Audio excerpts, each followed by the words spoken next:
All right, I missed your follow-up question, Harris. Yes, Pastor. Thank you for um, for the answer. But since it is present, since it is perfect tense, Pastor, sometimes we say that you see it the past tense, a person can know that he is saved. Is it also correct to say that it is in the past tense? Is it perfect past or Yeah, it would be translated in English in the past tense. And normally, perfect okay. verbs in Greek are translated, we include the word have been saved, Yeah. um, which that's sort of in English how we express the perfect idea, where it's something that's taken place in the past.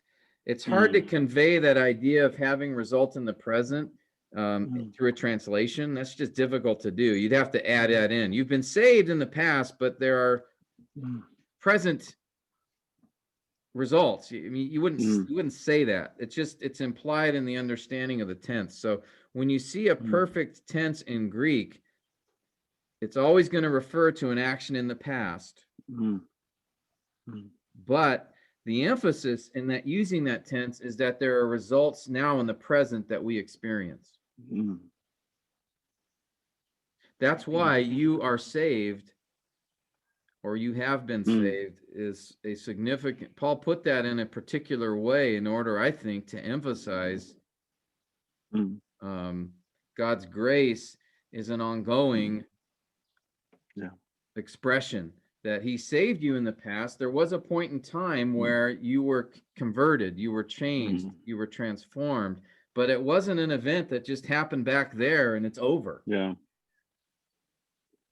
Mhm. Um, Yeah. the perfect tense, if you see it, is actually can be very Mm, helpful in drawing out some aspects, features mm. of the passage that Right.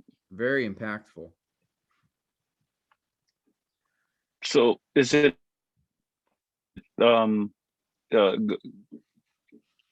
so the perfect tense really is like saying the combination in the English. You have been saved and you are saved. Yeah, you have been I mean, saved in and one you're sense, being you have been saved. saved and you are saved. Saved You have and been you are, saved yeah. and And there's you are saved. yeah, Something sort like of, that. It's sort of. almost like a, yeah. Yeah, and that's why Try to the explain. King James version actually translated it as "you are saved" in order Mm, to try to draw out sort of the present of mm, impact. But it technically is not it's not a present tense verb, so it's not action that's happening now. It's an action that happened in the past, but it has effects now. mm, yeah.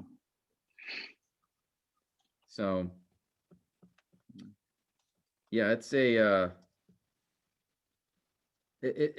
it's helpful if you can have some a little bit of understanding of these Greek tenses when you're looking at them. Um, the aorist tense, like I said as well, there's if you have an imperative, and if you can see whether it's a present or aorist, that can tell you a lot about the intended, um, the author's intent with that imperative. If he's using present tense, he's telling you to do something to ongoing, make it a habit. If it's aorist, there is an emphasis on the urgency of doing it now. Um, let me show you something. I don't know if this will help or hurt. I don't know. It's late for me, so I'm tired. So I'm just going to do it anyway. All right. Um, take a look at, let's see.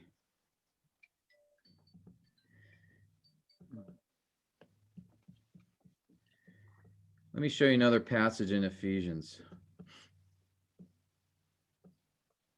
It's in Ephesians chapter 4 as well. And we'll end with this because it's getting toward lunchtime here.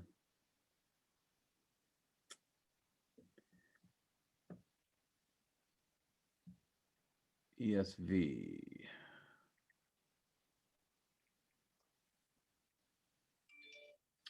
All right. Can you guys see my logos here? Verse 20. He just told them, don't walk as the Gentiles walk because they're dark and understanding, alienated. Verse 20. But that is not the way you learn Christ, assuming that you heard about him and were taught to put off your old self. Verse 22. Second, to be renewed in the spirit of your minds. Verse 23. And third, to put on the new self. Okay? So these are three things that he says. Look, don't walk like the Gentiles walk. That's what you used to be. You were taught in Jesus to, and then he gives three, and these are infinitives. One, to put off your old self. Two, to be renewed in the spirit of your minds. And three, to put on the new self. Now, here's what's important. Let me see. This might be easier to do on this. Okay, so let me take that.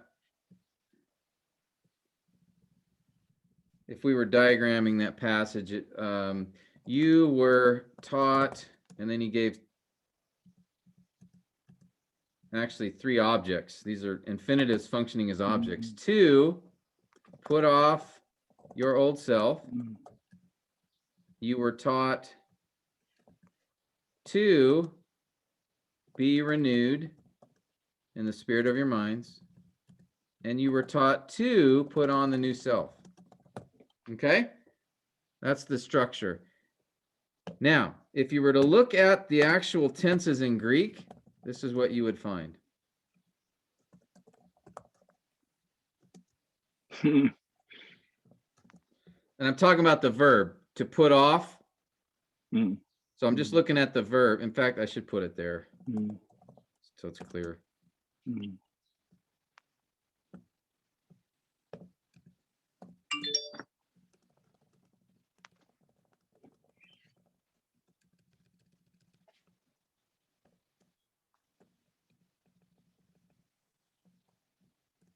Okay. So Paul, in this case, uses a different tense here in the middle one. All right. You would think if he was telling them about something they had learned in the past, these would all be aorist, right? But this is what he's doing here. And you can only see this if you understand the difference in these verb tenses. To be renewed is present tense. And by the way, this is a present tense infinitive. Remember what I said, present tense infinitives and participles and imperatives emphasize the ongoing nature in the present. Okay? Now, aorist refers to looking at event as a whole, normally in the past. I think what he's showing here is basically he's saying you were taught, don't walk like you used to walk because you have, one, repented, put on off your old man, and two, put on the new self. You've turned from sin to Christ. That already happened. Your old man's dead, right? You're now the new man. That's already happened. That was an event that took place in the past. And now your focus is to be renewed in the spirit of your mind. That's the ongoing thing that you were taught. So here we want to take note of the difference in these tenses because that's a significant difference in the grammar that he's using, and therefore he's drawing attention to this middle statement as a present tense ongoing action, whereas the first and third statements, the put off and the put on, is something that's already taken place. Okay? So I bring this up because I've often seen guys translate this passage as they explain it as that we're still putting off the old man and putting on the new. And that's not true. That happened at salvation. Paul says that in Romans 6, right? Your old man died. He was crucified. Dead people don't come back to life. All right? Unless God does it. But there, we did come back to life, but we came back to life aorist. We put on the new self at salvation. This isn't in perfect tense. It's an aorist. So there's a contrast between put off and put on. There's a contrast between those two and be renewed. And notice the translation, be renewed. That's a present tense action. Anyway, if that doesn't make sense, don't worry about it. I just was one example that came to my mind of paying attention to the verb tenses can give some insight into what the author's trying to communicate. All right. All right, that's enough. Now I'm getting nosebleed from Greek. You guys get nosebleed from all the English, man. I got a headache just looking at the Greek here. So we'll dive into this more next week. I want to look at some other aspects of the participles, how they function, and then we'll bring back around these tenses because they will come in handy for us as we're looking at how we can interpret particular participles in relationship to what they're modifying. Okay, and that can be important. All right. So I don't know. Was that too technical, guys? Were you able to track for the most? I mean, I don't know. You're gonna say yes just to be nice to me, but Yep. No. If Just don't forget to send the notes. yeah. I'll make that a priority tomorrow. I apologize for forgetting. Yeah. No problem.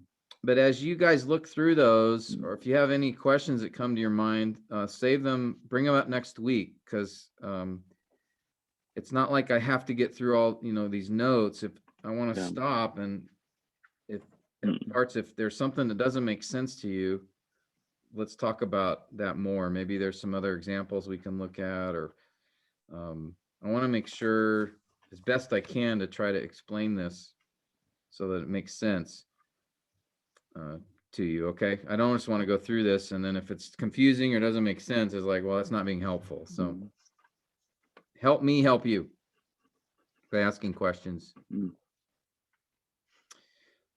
Okay. Got that. All right. Okay. Well, Thanks so much. This was so helpful. Yeah, I hope so. I hope